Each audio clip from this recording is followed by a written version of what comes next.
So our next mini lesson is about flash drafting. So we've talked about how we're writing from our heart and we need to plant our seed ideas, and planting our seed ideas can get very messy.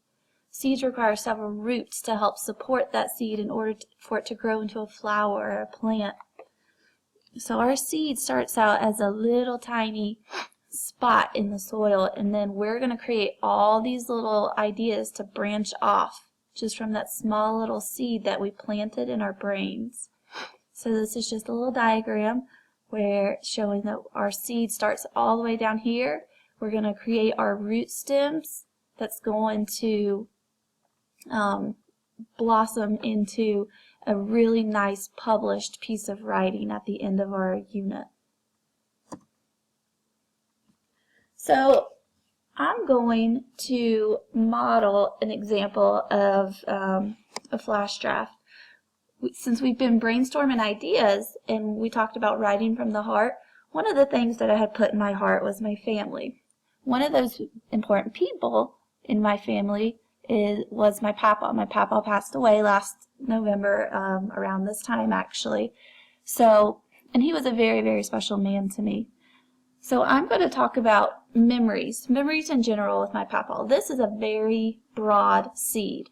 So all I'm trying to do right now is get every single one of my memories out, my most memorable times that I spent with him. I just want to get everything out on paper. So one of my most memorable things was hoeing potatoes and picking veggies. They did live on a farm. And whenever I was little, me, my brother, and my other two cousins who were around our age, we would always ask to go out into the garden, into the field with my papa. And we would like to go pick the potatoes and the veggies and help him. We wanted to feel like we were doing something. We wanted to be just like him.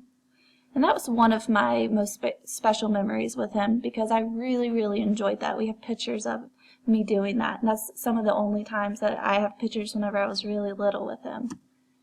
My first bee sting, my uncle has a bee farm, and they live right up the road from my papa, and I had a bee sting, and it was a very memorable experience because my mom wasn't there, or my dad wasn't there. It was just me and my papa at the time, and it terrified me. I cried, and it was a very memorable moment because I felt many emotions. I felt safe with my papa, but I was scared. I was lonely because I didn't have my mom, that person who I really looked up to. Burger King. We would go to church with my papa every Sunday, and he always took us to Burger King after every meal. So we had a lot of fun memories at Burger King. Herding the cows, another fun memory. The cows got loose out of their fenced area. Their electric fence broke, and they were all over the farm, all over in their front yard, in the backyard, and he ran out there chasing the cows, and we went chasing after them too. And that was a fun moment that I remember. My papa was a veteran of World War II, and I would sit down and talk to him about his experience. Being a veteran in the war, I would sit and ask him questions. I actually interviewed him once in 6th grade for a paper, and I really enjoyed hearing his stories and hearing about his experiences. It was even neater sitting down with him and listening to him tell me stories about what he did whenever he was my age at that time.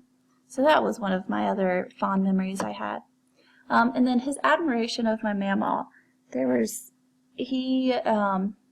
While he was overseas, he didn't know who he was going to marry at that point, but he went over to Japan and bought all this silk, Japanese silk, and he bought it with his bride in mind, whoever that may be. He wanted them to create a wedding dress out of the silk that he had bought, and that ended up happening, which I thought was really cool. And they had been married for maybe, I think it was 67 years. So he was 96 when they passed, she was 30, and he was 31 when they got married, so they were together for a very long time, and not one day went by without him telling her how much he appreciated her, admired her, and loved her. So I thought that's really cool. That's another good memory I have of him, because I look up to him about relationships in general. So, based on what I just talked about with my PowerPoint and my seed ideas, so my general seed topic was about memories with my papa. Now, I wanted to focus in, I want to zoom in on one of those memories, and one of those memories was digging up potatoes with my papa. I chose this memory because I have a visual of it. I have a picture of me and my brother and my cousin and my papa, all of us out in the field digging up potatoes, and I really wanted to zoom in on this memory, and I think it would make for a good story in a memoir later on. So I'm going to write down everything that I can remember about digging up potatoes with papa. I'm going to remember they gave me a picture one year for Christmas. They framed it and everything. They would always give us potatoes. They would always let me help cook and wash the potatoes, stuff like this. So I'm just going to write down everything related to that memory. I'm not going to worry about how I spell it right now. And I'm not going to be afraid to write down if I think it's silly. Maybe I think it's silly that I like to go dig up potatoes in the yard. That kind of sounds like a silly concept, but I'm going to be able to turn it into something very memorable and something that I can really hook my readers in, or my audience in, as I create my writing piece. I want them to feel the experience and cherish that memory like I cherish the memory. So now it's your turn. We're going to create our own flash draft based around a specific person, place, object, or experience. So based on what you talked about, write it in your heart. I want you to take a memory. It could be a general memory. It could be a small memory that you already have zoomed in on. I want you to write it in the center, and I want you to think about all the other things that go along with that specific memory. Remember, writing is messy, and good writers need to get all of their ideas out in a quick draft before writing. It's okay to have a lot. Maybe I don't feel like I got everything out in this last draft, so I'm going to create another little graphic organizer map and do it all again, but this time I'm going to put the hoeing potatoes memory right in the center. So, I'm going to let you guys get to work. Thank you.